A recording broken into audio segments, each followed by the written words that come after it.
My move. Hi everybody, it's Sam again. I really hope this camera angle is okay. I've been learning with Skype how to try and angle the camera, but I know it's not going to be perfect and I don't really care about that. I care about just making the video and having my voice be heard. Anyway, I have a kind of controversial subject to talk about, um, or at least it's controversial to some people, and that is the subject of supportive living housing for the blind. Community residential living type housing with staff for blind people. Um, so, as you may or may not know, I live in a supportive living community on the north side of Chicago. I just moved here in June. I was originally from Massachusetts. I lived with my parents until I was 20, and then I went to college and lived in the dorms. But I was very lonely there. I had roommates, and that was okay. With some of them, I got along better than others. I had one for 2 years, and we got along, pretty good. And then I mean, it was an okay situation, but it wasn't, the best. And then what would happen would be the rest of the people that lived in the residence house were hardly ever there. I hardly talked to them. Often I felt like I was alone in the house at night. And this is, in the city. It's in Cambridge, near Boston, so it's not like it's on a country farm. Um, anyway, so I did that for 4 years, and then I was wondering what I wanted to do after that because I was at the point, I'm 24 now. I just turned 24 in June, where for a variety of reasons, but I'll share here. Basically, being a young adult, I did not want to live with my parents anymore. I wanted to have a more independent life, and yet I didn't want to live by myself or with another roommate because I knew for a variety of reasons that just didn't work for me. Again, the roommate was often gone, and I just didn't feel the type of connection that I wanted to feel, in a living environment. And so I looked and looked in Massachusetts, because I wanted to stay close to the city. I liked Cambridge. I liked Massachusetts. I had a support system there that was very good, but really couldn't find anything at all. And I looked in all the different states. I have some friends in Maine, and I looked in Maine to see if I could live up closer to them, and there was absolutely nothing.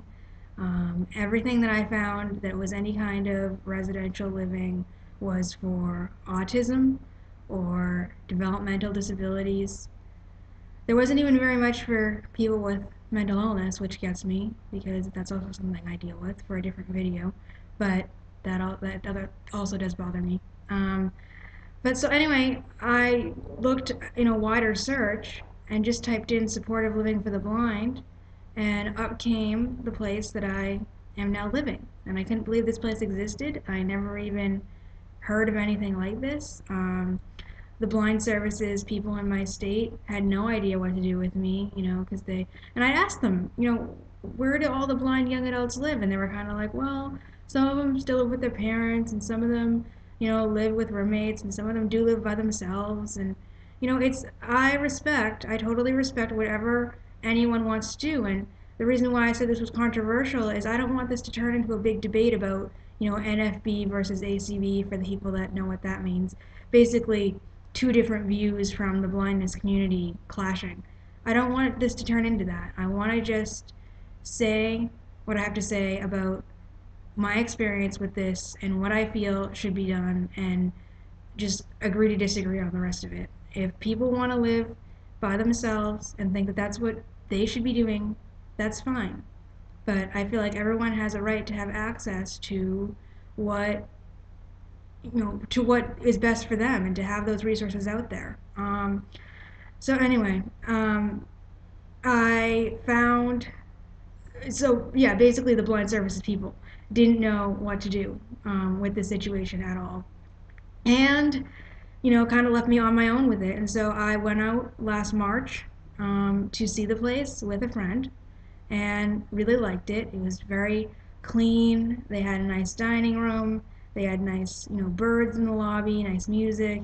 The staff were very nice and very caring, and the other residents were very nice. There aren't too many people there in their 20s like me or 30s. Most people are, 40s, 50s, and higher.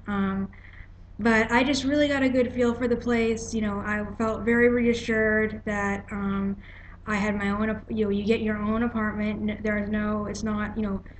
Putting four people in a room or two people in a room. It's you get your own little place. And as you know, I did a tour of it on YouTube that you can see. Um, and I just really liked that. But more than that, I liked that there was a community. It wasn't you're just alone in an apartment building by yourself. It was, you can walk outside your room and say hi to your friends and, go downstairs and they serve the food for you, meals. The kitchen takes care of that. They have housekeeping once a week, so my room's a lot cleaner than it was when I was in college and I had no housekeeping. It was the Sam housekeeping, move stuff around every so often. But anyway, just to know that stuff is there, and I think also more for me, what I was looking for too was just the feeling of safety and security that I had, knowing that there was staff there if something were to happen, or just knowing that there's someone there. I mean, in the dorms, I often felt like there was no one there, and I'd hear noises outside, and really be nervous about what was going to happen if there was some break-in or some emergency or something. I just didn't feel secure, and I do have some anxiety, and I think um, being being there, just being here really alleviated some of that for me and makes me just feel secure that, at night I can hear the CNAs, which are certified nursing assistants. They're basically direct care staff. I can hear them out in the halls talking or pushing around their little shopping cart that they carry stuff in, and it's so reassuring just to know that they're out there and, that they just that they're there. And yeah, like I said, just knowing that they're there, and I think the connections that I'm forming are great. I mean, I have one really good friend here, and he's older than I am. He's in his 60s, but he's an amazing guy, and just completely so generous and so kind and so big-hearted, and we just have such a good connection that I don't think well, I don't believe I've really had that, and I think I can say that I don't think I've had that type of friendship yet in my life. It's just so solid, and I have other good friends, but I don't know. There's something different about this. Living in the same place as the person. We see each other multiple times a day and are really clued into each other's lives. And I think that that's another thing that obviously there's like 80, there's up to 83 people, I believe, or 84. I'm not sure what it is. 83 or 84 people can live here, and obviously I'm not going to know what's going on in every single person's life, but I can say that I know what's going on in most of the people's lives that are active in the community and talking, and you know so that makes me feel good too. I didn't have these type of connections really in college. I did it to a point. I mean, with my roommates, we got along, quite well, but I felt like when that was over, it was over. We kind of fell out of touch, and you know, same thing with the friends that are back in Massachusetts and back where I left them. I mean, I know that they care about me very much, but it's hard that we can't, talk to each other as much as we both probably would like. And so to have this connection right there for somebody like me who is, it may not sound like it, how I talk on the videos, but I do struggle with isolation sometimes, and like I said, the anxiety and the whatever, just feeling during my life feeling disconnected from people and feeling, not having that network, to have it right there makes such a difference. And I, let's see, I mean, it's funded through Medicaid and Medicare and Social Security. If anyone wants to hear more on the specifics of that, you can message me or comment, but probably ideally message me. But that's sort of how it gets paid for, and I believe it's worth it. I mean, it's hard. It is hard for me not to have as much money as I was used to being able to have for myself when I had all of my SSI checked for my own.